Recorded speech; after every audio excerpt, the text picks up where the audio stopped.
Class में हम लोग देखेंगे about the national food security act 2013। मैंने आप लोगों के साथ डिटेल लेक्चर डिस्कस किया था, बट एक हिस्टोरिकल बैकग्राउंड क्या है इस एक्ट का ये जानना भी इम्पोर्टेंट है। क्यों ये एक्ट आया ये भी हमें पता होना चाहिए। देखिए, अगर हम नेशनल फूड सिक्योरिटी एक्ट 2013 के बारे में बात करें तो आपको पता है कि हम लोगों ने अभी तक जब एमएसपी पढ़ा, एमएसपी में क्या हो रहा था, गवर्नमेंट ऑफ इंडिया प्रोक्योर कर रही थी from farmer food grains, farmer से प्रोक्योर किए जा रहे थे बाय प्रोवाइडिंग एमएसपी। अब यहाँ पे फार्मर है, यहाँ पे गवर्नमेंट है और यहाँ पे हमारा कौन था, कंज्यूमर।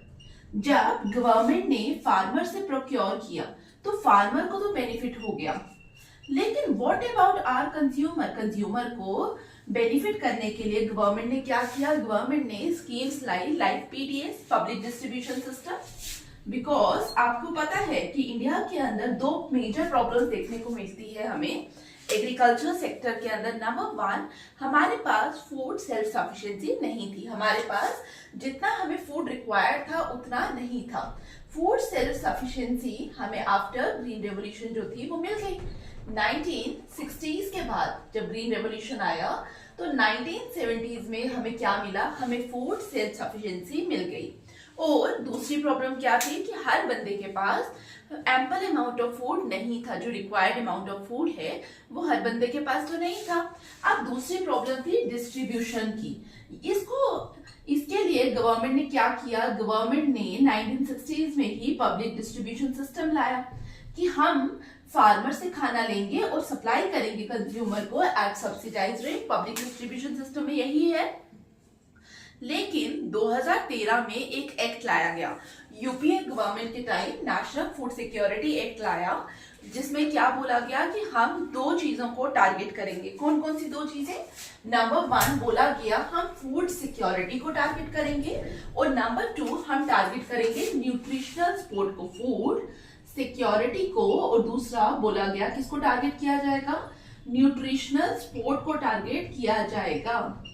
अब आप में से काफी लोग सोच रहे होंगे कि फूड सिक्योरिटी तो हम पीडीएस में ऑलरेडी डिस्कस कर चुके हैं कि पीडीएस में सब्सिडाइज रेट्स में जब फूड दिया जाएगा तो फूड सिक्योरिटी की प्रॉब्लम तो होगी सॉल्व।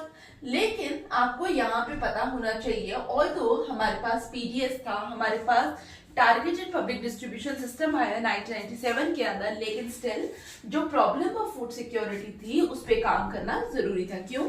बिकॉज ऑल्दो गवर्नमेंट ने बोला आप जाकर राशन शॉप से आप क्या कर सकते हैं, सब्सिडाइज रेट में फूड ग्रेन परचेज कर सकते हैं, लेकिन इन रियल सेंस प्रॉब्लम क्या देखी गई, प्रॉब्लम ये देखी गई कि अगर कोई जा रहा है फूड लेने और उसको फूड नहीं मिल रहा राशन शॉप से, क्योंकि राशन शॉप्स में आप लोगों को पता है कि एक ब्लैक मार्केटिंग का भी वहां पे हमें दिखाई देता है, पैरेलल इकोनॉमी दिखाई देती है।